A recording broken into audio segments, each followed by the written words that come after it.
Today we are tackling one of the most critical topics on the Series 65 exam, the custody rules and safeguarding client assets. The definition of custody is broader than you might think. It's not just about physically holding a client's stock certificates. For the exam, custody means holding, directly or indirectly, client funds or securities, or having any authority to obtain possession of them. This is a major test point. An advisor is considered to have custody if they can access client assets, either directly or indirectly. A classic exam scenario involves an advisor who also acts as a trustee for a client's trust. As a trustee, they have the legal authority to move assets, which the regulators view as custody. Another common trap is an advisor having the client's online account password.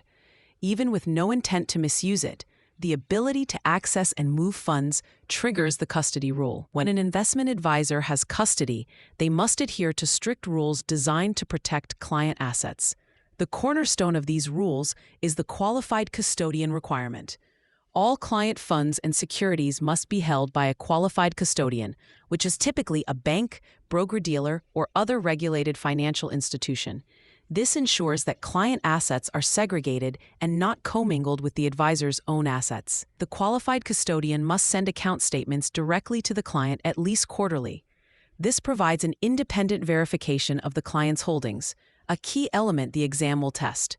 An advisor can send their own statements, but they must urge clients to compare them with the custodian's statements. Another significant requirement for advisors with custody is the annual surprise examination. An independent public accountant must conduct an unannounced audit at least once a year to verify the existence of client assets. The element of surprise is crucial to prevent any manipulation of accounts.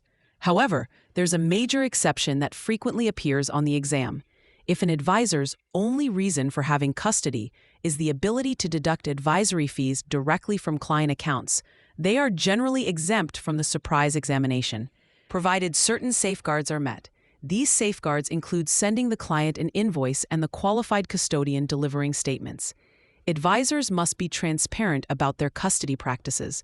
This is done through Form ADV, the registration form for investment advisors.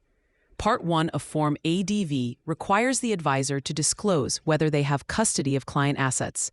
This is a simple checkbox, but it has significant regulatory implications. The exam may present a scenario where an advisor fails to update their Form ADV after gaining custody, which is a violation.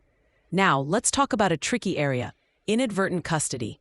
This can happen when the custodial agreement between the client and the custodian gives the advisor more authority than intended.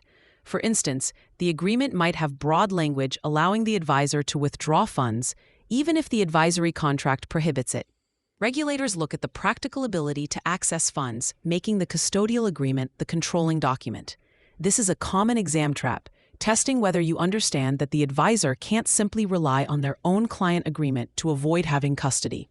Here's a mnemonic to help you remember the core principles of the custody rule. Think of the word SAFE.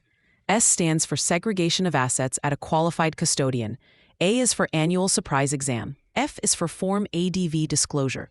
And E is for statements sent directly to the client. If you can remember SAFE, you'll have a solid framework for tackling custody questions on the exam. For free practice questions, AI-powered explanations, and more exam prep tools, visit openexamprep.com. That's openexamprep, all one word, .com.